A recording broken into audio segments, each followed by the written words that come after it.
자, 오늘은 다시 마태복음 돌아와서 마태복음 15장 21절에서 28절까지 말씀을 보겠습니다.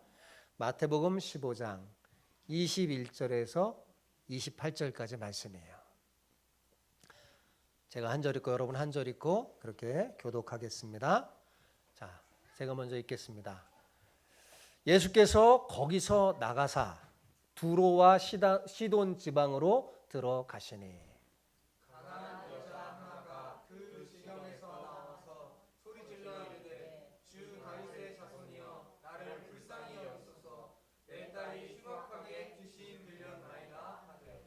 예수는 한 말씀도 대답하지 아니하시니 제자들이 와서 청하여 말하되 그 여자가 우리 뒤에서 소리를 지르오니 그를 보내소서.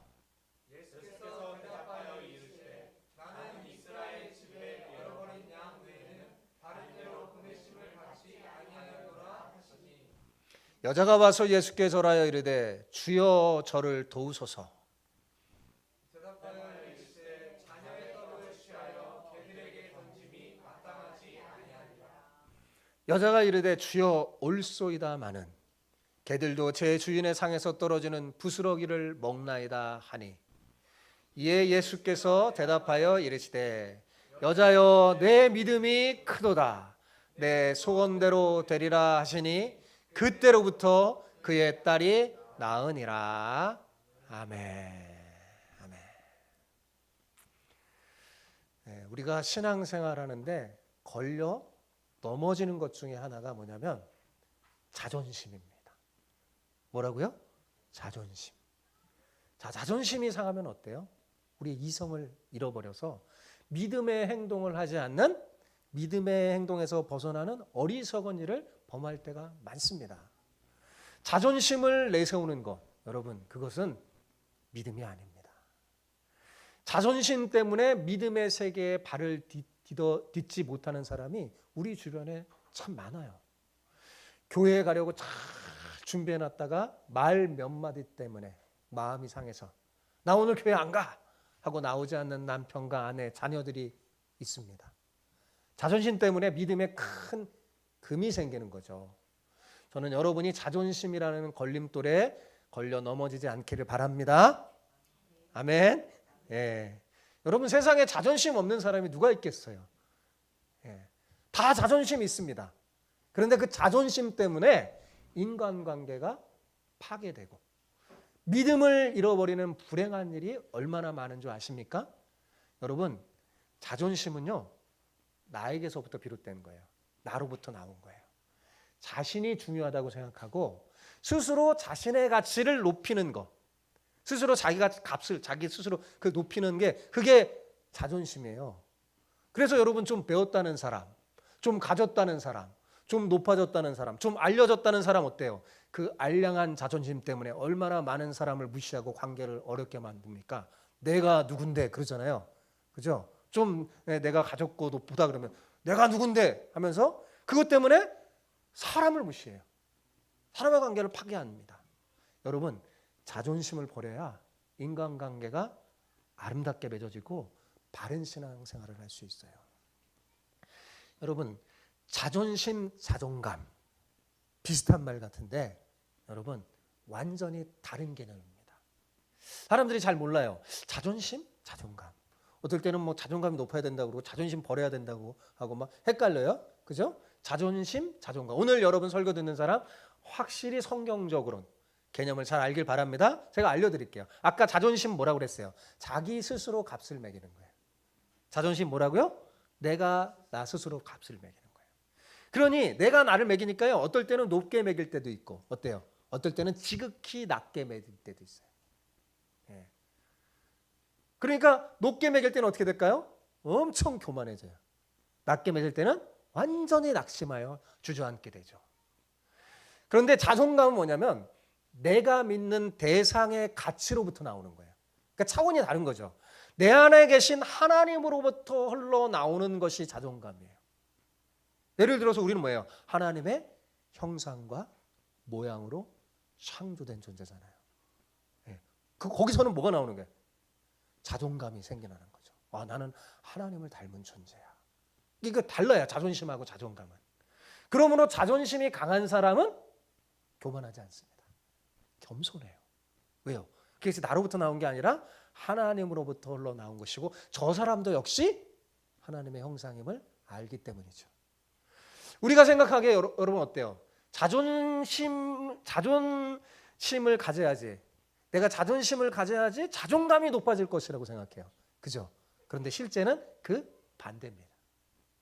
우리가 자존심을 버려야 하나님께서 우리 안에 심어 놓으신 진정한 자존감이 높아집니다. 자존심 막 세운다고 해서 자존감이 높아지는 게 아니에요. 오히려 반대가 된다니까요. 땅에 속한 우리의 자존심을 버릴 때 하나님께서 하늘에 건강한 자존감을 심어주십니다. 오늘 본문에 가나안 여자가 그랬어요. 그녀는 땅의 자존심을 버리고 하늘의 자존감을 얻었습니다. 여러분, 진정한 믿음은 자존심을 내세우는 게 아니라 땅의 자존심을 버리고 뭐예요? 하늘의 자존감을 얻는 것입니다. 오늘 여러분 이렇게 축복하면서 인사합시다. 땅의 자존심을 버리면 하늘의 자존감을 얻습니다. 네, 오늘 설교 제목이에요. 우리 이렇게 인사해 봅시다. 시작. 땅의 자존심을 버리면 하늘의 자존감을 얻습니다. 자, 21절을 봅시다. 자, 21절 같이 읽어봅시다. 시작. 예수께서 거기서 나가사 두로와 시돈 지방으로 들어가시니. 자, 예수께서 거기서 나왔다. 지난번에 게네사렛 그 지역에서 이제 나온 거예요. 거기 나와서 어디로 갔냐? 두로와 시돈 지방으로 갔다고 했어요. 두로와 시돈 지방은 이스라엘 지역이 아니에요. 이방 지역입니다. 어디라고요? 이방 지역이에요. 예수님께서 이스라엘이 아닌 지금 뭐예요? 다른 나라로 간 거예요. 말하자면 이스라엘에게 붙어 있는, 우리로 말하면 일본 이렇게 간 거예요. 이웃 나라로 간 거죠. 지금까지 예수님은 주로 이스라엘 땅에서 사역하시고 이방으로 나간 경우는 거의 없었습니다. 그런데 이번에는 이스라엘을 넘어서 이방으로 간 거예요. 두로와 시도는 고대 페니키아의 주요 도시로 오늘날에는 레바논 지역에 있어요. 레바논, 시리아 그쪽 지역에 있는 거예요. 두로는 지중해 연안에 있는 섬 도시로 천연 요새였고 시도는 두로의 북쪽에 있는 역시 해안 도시였어요. 이 두 도시는 고대 세계에서는요 가장 부유하고 번영한 도시 중에 하나였어요. 그러니까 이 가나안 여자는 잘 살았을까요? 못 살았을까요? 잘 살았던 사람이에요. 그리스 문명권, 헬라 문명권에 있는 부유한 도시 사람입니다. 자, 그런데 이 오늘 본문에 갑자기 예수님이 두로와 시돈 지방에 갔는데 뭐예요? 한 여인이 딱 등장하죠. 그죠? 근데 마가복음에 따르면, 오늘 우리는 마태복음만 읽었잖아요. 마가복음에 따르면 이 여인이 예수님의 소문을 듣고 달려왔다고 그랬어요. 왜 달려왔을까요? 다 읽으면 다 알잖아요. 왜 달려왔을까요? 자기 딸이 흉악한 귀신에 걸렸기 때문에 그렇습니다. 그런데 이 예수님이라면 고칠 수 있다고 생각한 거예요. 소문에 의하면 이 예수님은 병든 사람을 고치고 귀신 들린 사람도 쫓아내는, 회복시키는 그런 놀라운 능력이 있음을 들었기 때문이죠. 자, 22절 봅시다.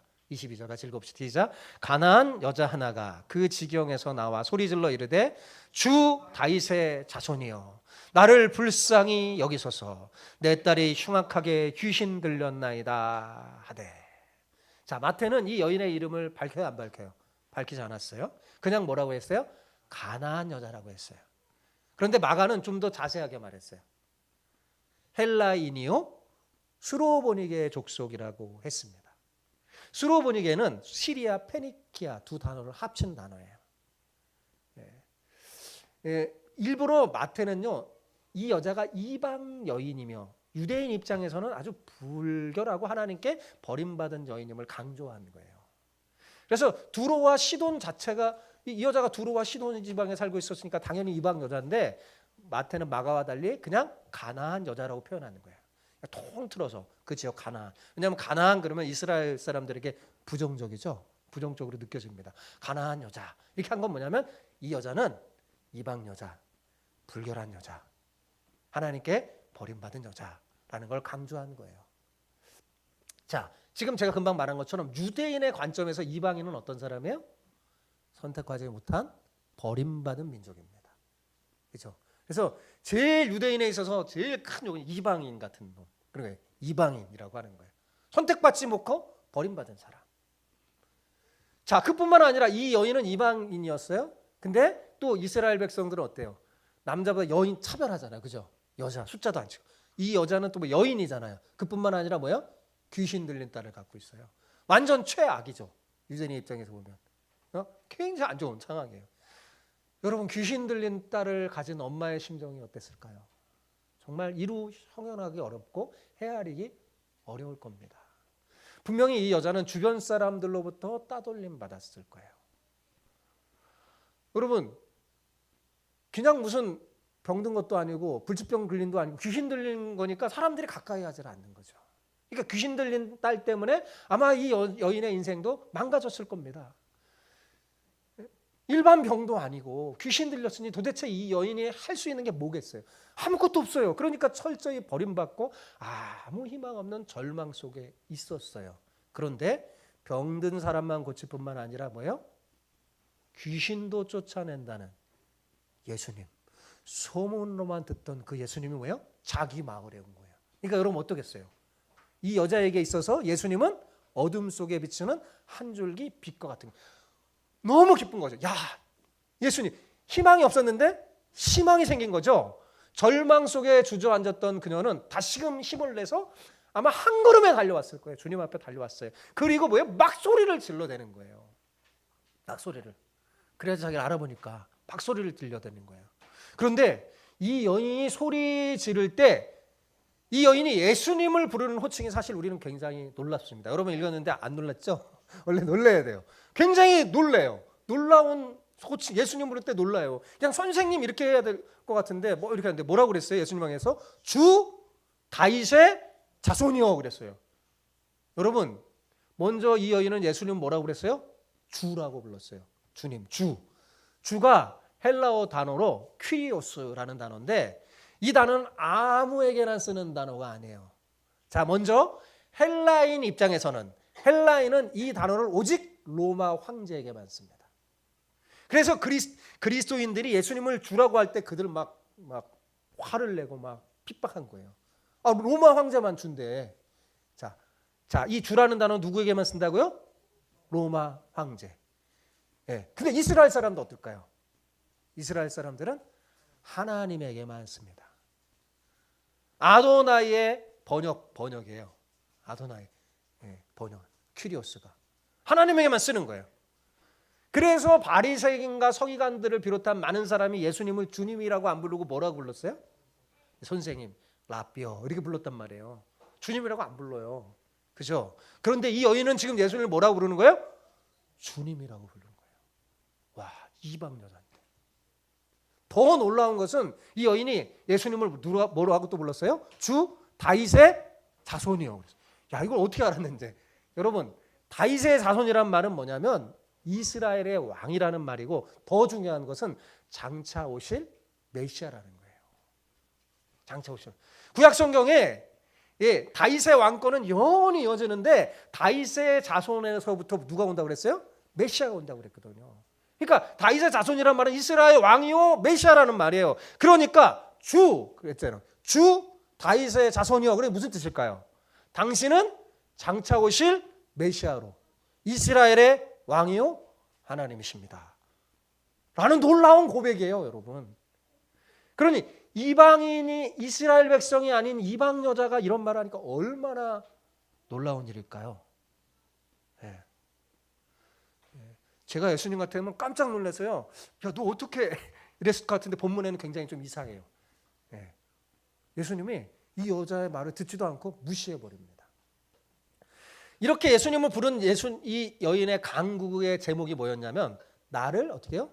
불쌍히 여기소서. 내 딸이 흉악한 귀신이 들렸나이다. 그랬어요. 이 말은 뭐예요? 당신은 메시아요 하나님이시니 내 딸을 고칠 수 있습니다. 나를 불쌍히 여겨주소서. 이렇게 한 거잖아요. 그런데 이 여인의 간구에 대해서 예수님 어떻게 하셨습니까? 한 말씀도 안 하셨어요. 읽어볼까요? 23절 시작. 예수는 한 말씀도 대답하지 아니하시니 제자들이 와서 청하여 말하되 그 여자가 우리 뒤에서 소리를 지르오니 그를 보내소서.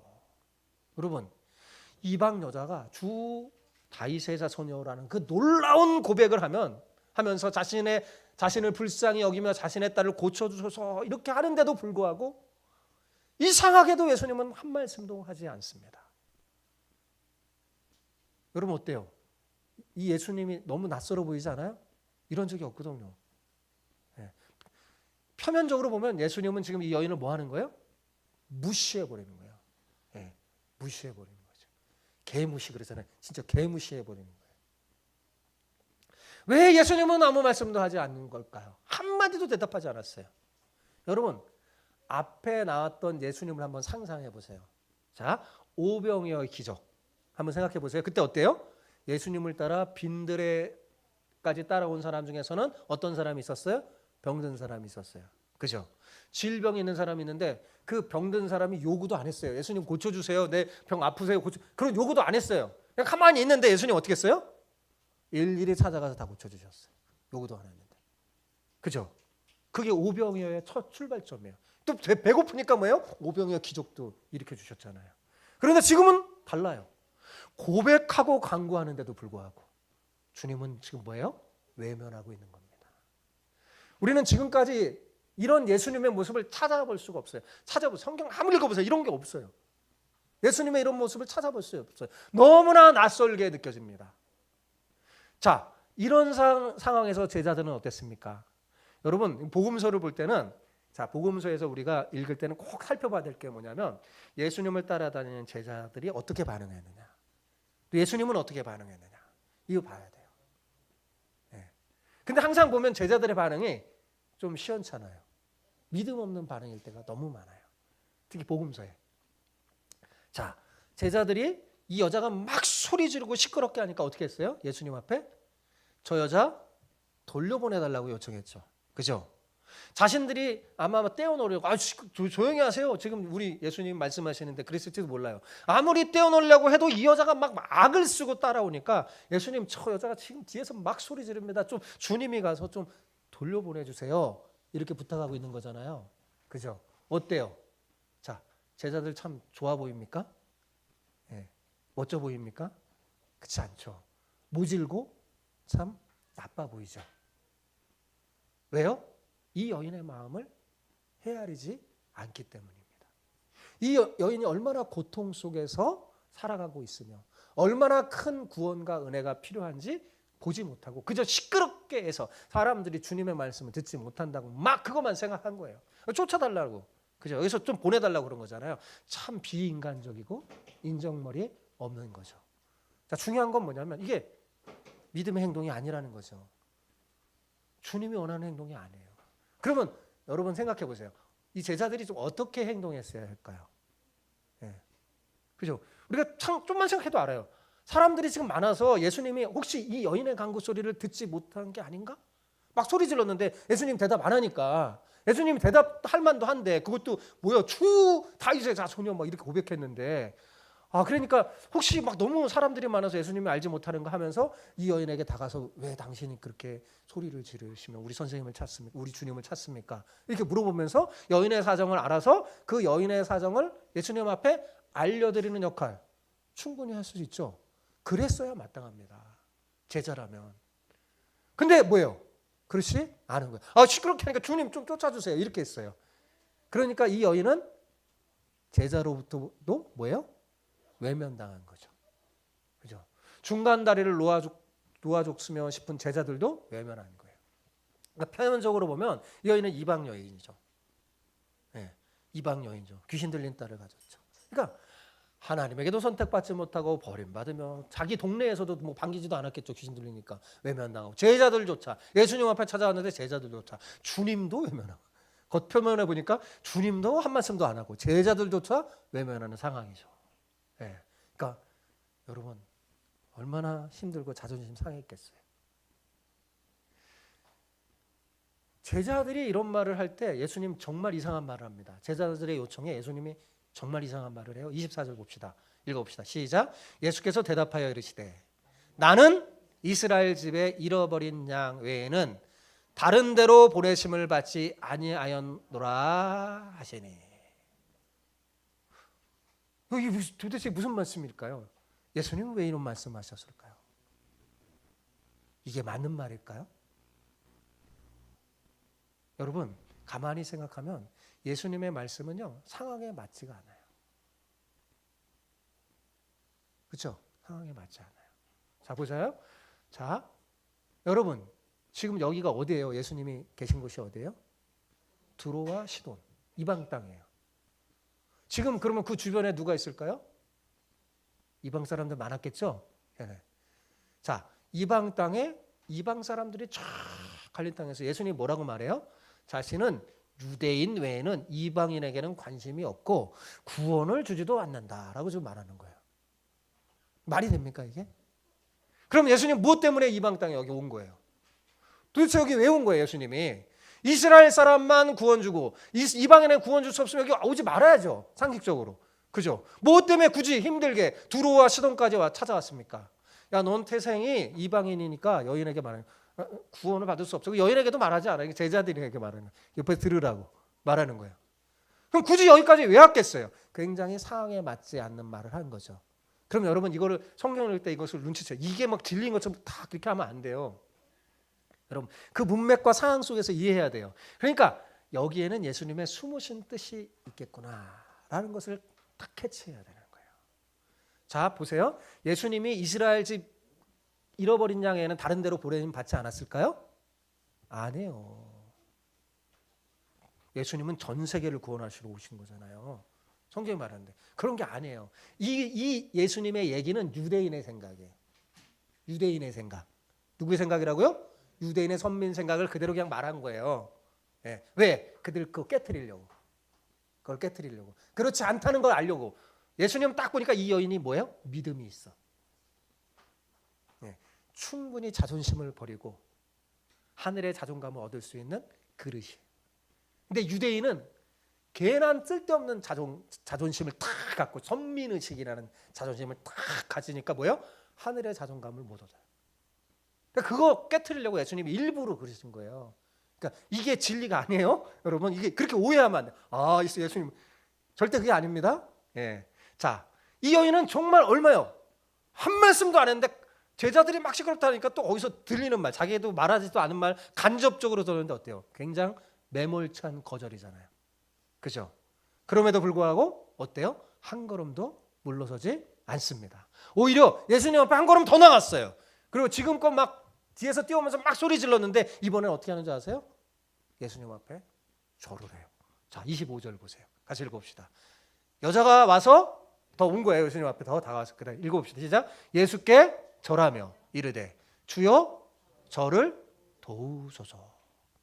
여러분 유대인은 사람에게 절하지 않습니다. 그게 유대인의 관습이에요. 왜요? 유대인은 오직 하나님에게만 절해요. 유대인에게 절은요 예배 신에게 하는 거예요.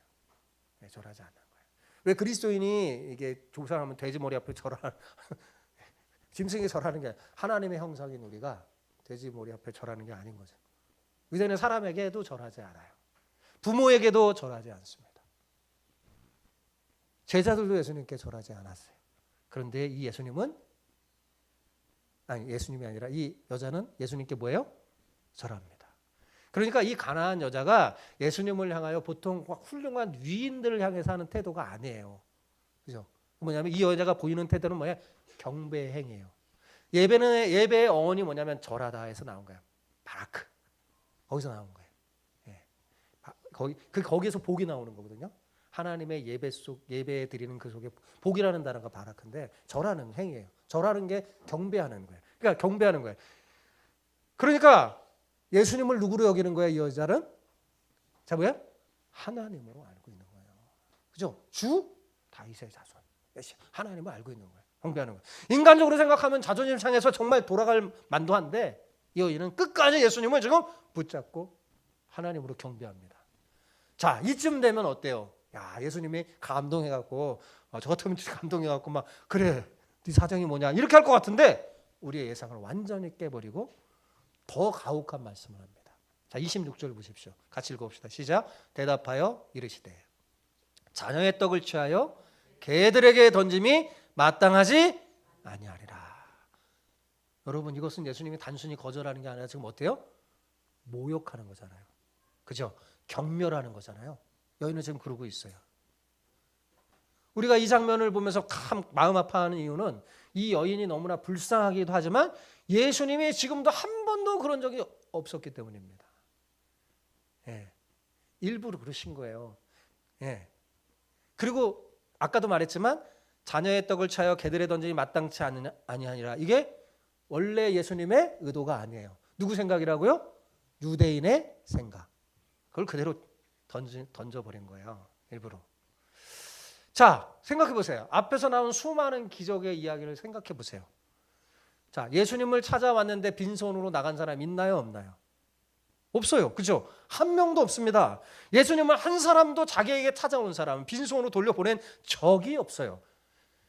그 사람이 믿음이 있건 없건 간에 상관없이 예수님은 그 사람이 구하지 않는 것도 다 챙겨서 보내주시는 분입니다. 우리가 복음서에 살펴본 예수님은.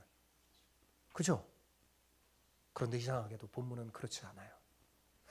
믿음을 가지고 문제를 해결하려고 찾아왔는데도 불구하고 예수님은 무시하고 거부하고 심지어 지금 뭐예요? 멸시하고 천대까지 하고 있습니다. 도저히 이해할 수 없는 행동이죠. 여러분, 예수님의 이런 이해하기 어려운 행동은 성경에서 여기 한 군데밖에 안 나와요. 한 군데. 자, 그럼 여러분 물어볼게요. 이게 정말 예수님의 진심이었을까요? 여러분? 우리는 읽으면서 그걸 딱 캐치해야 돼요.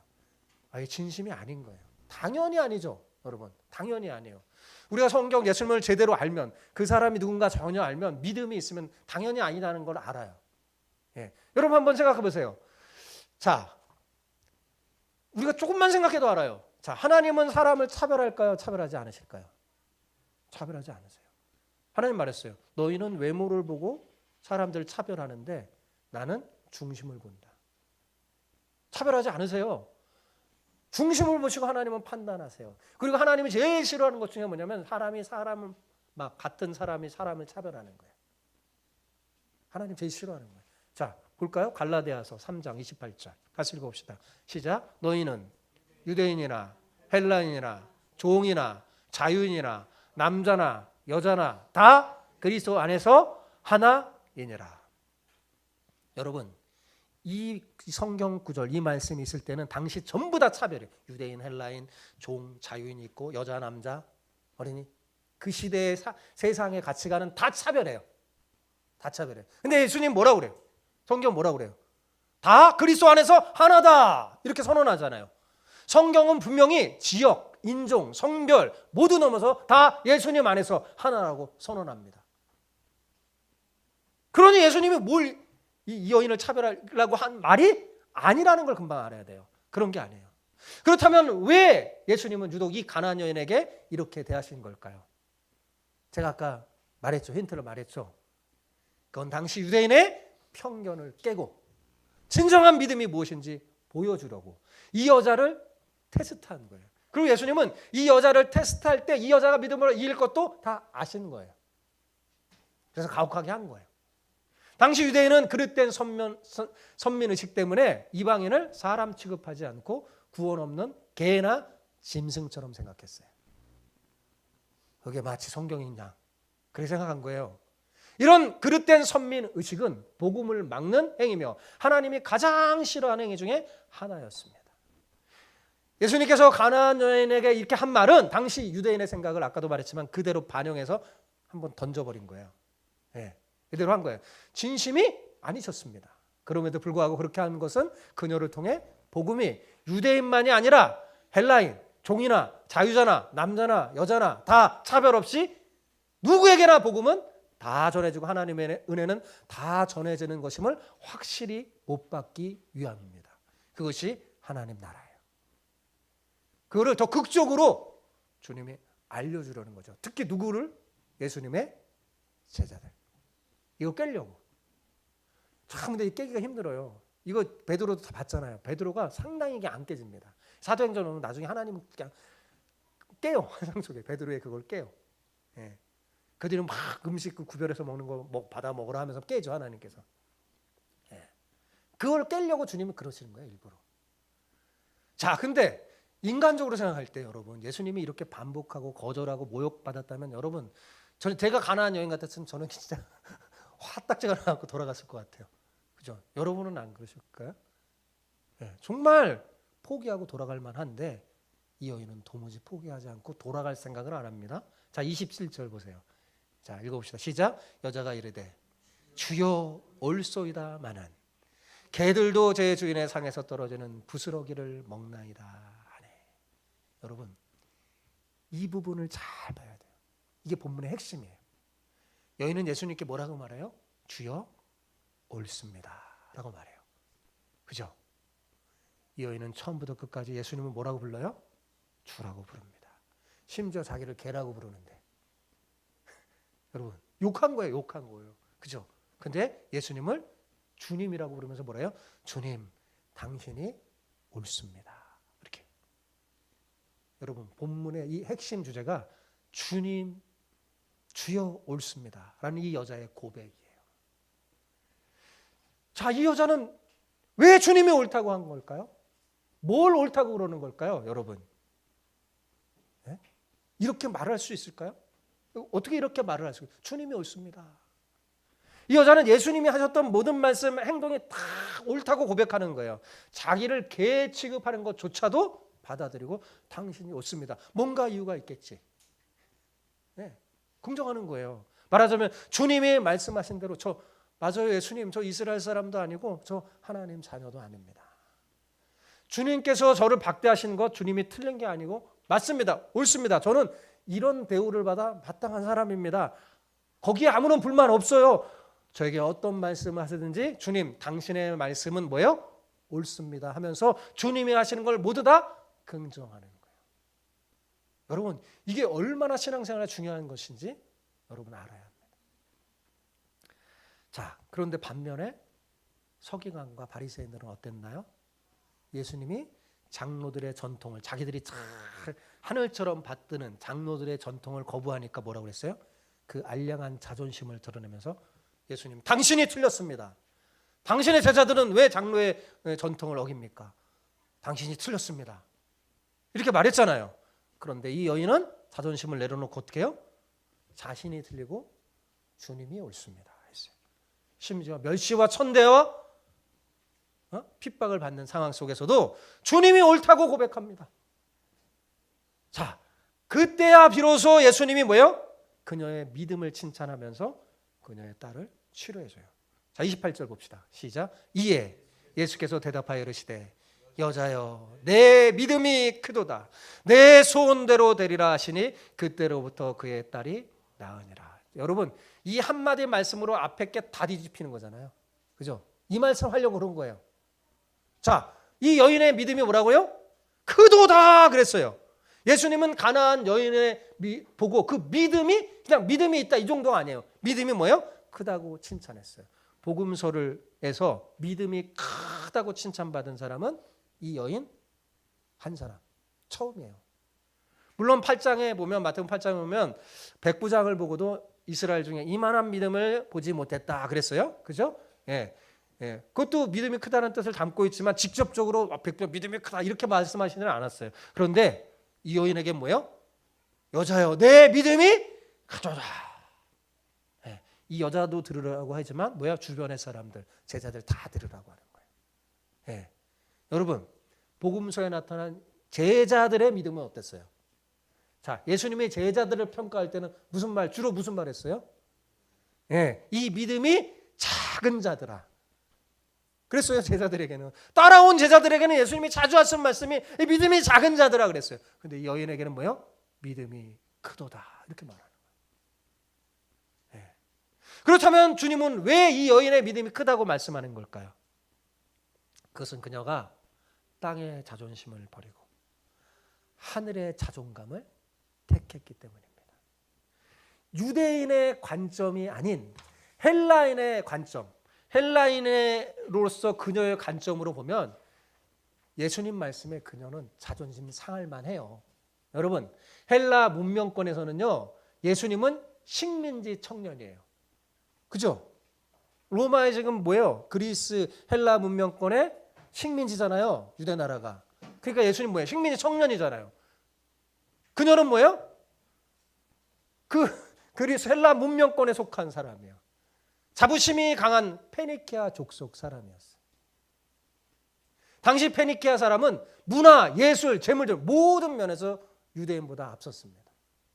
더군다나 예수님은 유대인도 멸시하는 갈릴리 촌 출신 청년이잖아요. 그런데도 여인은 어때요? 자기 자존심을, 땅에 있는 자기 자존심을 다 내려놨어요. 자, 그렇다면 여러분을 물어볼게요. 어떻게 이 여인은 이렇게 무시와 멸시 천대받는 가운데도 자존심을 세우지 않고 그거를 버릴 수 있었을까요? 여러분, 어떻게 그럴 수 있었을까요? 참 쉽지 않을 텐데, 여러분. 왜요? 물론 귀신 들린 딸을 고치고자 하는 엄마의 간절한 마음 있었을 거예요. 그죠? 근데 물론 그것도 맞는데 그보다 더 중요한 게 있어요. 그것은 우리가 예수님을 향한 그녀의 고백 속에서 답을 발견할 수 있어요. 그것은 뭐냐면 그녀가 멸시와 천대 속에서도 자존심을 버릴 수 있었던 것은 자신을 향해 말씀하시는 예수님이 어떤 분이신지 잘 알고 있었기 때문입니다. 이해가 되세요? 네. 예수님이 누군지 알고 있었기 때문에 그래요. 그분이 그런 말씀하면 충분히 받아들일 수 있어요. 옳습니다. 네. 자기는 티끌인데 뭐. 여러분, 그녀에게 예수님은 로마 황제를 뛰어넘는 유일한 주님이시며 자신의 모든 문제를 해결해 주실 구세주였습니다. 그러니 그녀가 가진 땅의 자존심을 기꺼이 버릴 수 있었던 거예요. 그 결과 하늘의 자존감을 얻고 주님이 주시는 구원과 회복을 누리고 딸이 그 시로부터 다 회복했죠. 자, 이 이후 이 여인은 어떻게 살았을까요? 당연히 하늘의 자존감을 갖고, 그죠? 주를 믿는 사람으로 살았겠죠. 여러분, 이 여인이 받은 놀라운 은혜는 단지 자기 딸이 귀신에서 나간 게 다가 아닙니다. 여러분, 인종적, 지리적, 성별의 장벽을 무너뜨리는데 이 여인은 크게 쓰임을 받았어요. 예수님은 땅의 자존심을 버리고 하늘의 자존감을 얻은 이 여인의 믿음을 통해 유대인의 편견을 확 깨트려 버렸어요.